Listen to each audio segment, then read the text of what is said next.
How to make your Instagram account personal. Hi guys, welcome back to another tutorial. Today I'll be showing you the ways to make your Instagram account personal.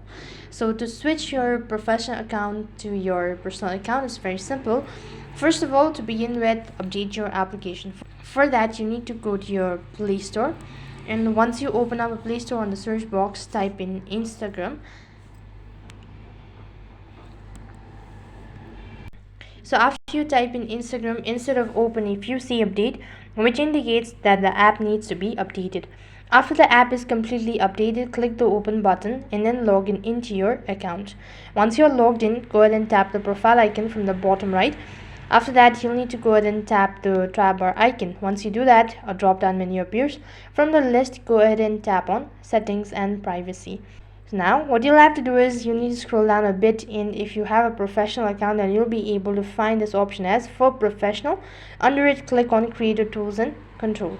After you've done that, scroll down right to the bottom and you'll be able to see an option as switch account type. Go ahead and tap on it, and you'll need to go ahead and tap the personal account. Once you do that, there will be some sort of confirmation, so go through it and tap on switch to personal account. Once you do that, your professional account will be deleted. So in this way you can make your Instagram account personal. That's it for this video. I hope the video was helpful. If it did really help you, make sure to like, share and subscribe to our channel. Thank you for watching. See you in the next video.